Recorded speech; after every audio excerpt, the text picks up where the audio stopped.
Reagan National Airport is back open this morning after that fatal collision between the American Airlines jet and the Army Black Hawk helicopter. The investigative work, though, is just beginning. Divers will start the challenging task of recovering the wreckage today. ABC's Nicole D'Antonio has the details. This morning, divers will begin the grim task of recovering the wreckage from the American Airlines jet and Army Black Hawk helicopter that collided in the skies above the Potomac River. Crash, crash, crash. This is alert 3. Crash, crash, crash. This is alert 3. Overnight, the NTSB released pictures of the flight data recorder and the cockpit voice recorder, known as the plane's black boxes. We'll be able to put it in space and time, exactly what headings were they on, what airspeeds were they flying, and a lot of other information that may help us understand the accident. The chopper appeared to be flying at about 350 feet, according to early flight data, when it should have been flying under 200 feet. And a source with direct knowledge telling ABC News that the air traffic controller on duty was performing the job of 2 controllers. This is usually done when there's less air traffic, but on Wednesday night, that change from 2 controllers to 1 was made 40 minutes earlier than usual because of lighter traffic. As the investigation gets underway, we're learning more about the victims. U.S. Figure Skating says 14 athletes, including some skaters called the rising stars of the sport, were on the plane alongside their coaches and family members. 16-year-old Spencer Lane was one of those skaters. He recently posted this video saying, "I'm so happy to have qualified for National Development Camp." Lane was traveling with his mom when they crashed. Lane's dad saying he didn't know there was a problem until he saw the notification. I was just like, oh my God, and my heart just started like exploding out of my chest, and I just started scrambling from there. Meanwhile, 12-year-old skater and cancer survivor Brielle Byer was on the flight with her mom, her dad remembering her competitive spirit. She was just such a fighter in everything she did, and she just lived life to the fullest with everything. They were gone for 6 days before this happened, and I really missed them. I lived my life for my family. Nicole D'Antonio, ABC News, Arlington, Virginia. At Reagan National, the runway the plane was supposed to land on Wednesday night is closed until at least next Friday. We're expecting authorities to release more information about the victims of the crash later today. We'll bring you those updates on air at noon and online at WHAS11.com. Metro police are investigating after a man fell into an empty tanker and died. This happened just after 2 yesterday afternoon at Louisville Trailer Wash, which is on East Main Street. Louisville Fire said the man fell into a tank and was trapped inside for about 40 minutes before he was removed.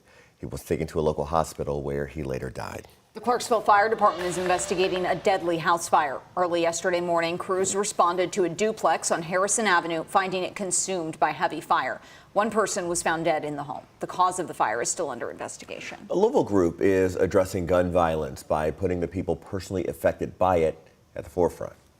It's tough. I'm sitting with a lot of questions.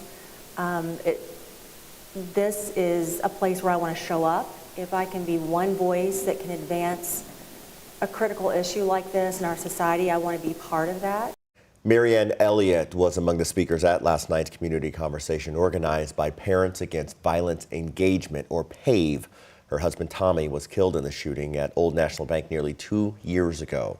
The goal of the event was to bring victims and loved ones face to face with local lawmakers and police to talk about solutions. Some of the ideas centered around increasing legislative efforts on the state level. One would be the Crisis Aversion Rights Retention Act, and it's really more about mental health and trying to make sure that someone in a mental health crisis situation can temporarily have their firearms removed. That same organization has another open house tonight, or an open house rather, to talk about their mission. It's at 6 o'clock. It's at Southwick Community Center. Shootings are down nearly 40% in Louisville since 2020. That was a big focus of Mayor Craig Greenberg's State of the City address. Greenberg spoke about significant improvements in public safety, including decreases in carjackings, aggravated assaults, and robberies. He also revealed Metro Police have identified and arrested an entire criminal gang operating in the city. Carjackings down, aggravated assaults down, robberies down, and last year more illegal street racing cars were taken off our streets than any year in our city's history. The mayor also showed off new renderings of a revamped Belvedere, a project made possible by $100 million from the state budget. Many of the state leaders who approved that funding, including Republican House Majority Whip Jason Nemes, were listening to the State of the City.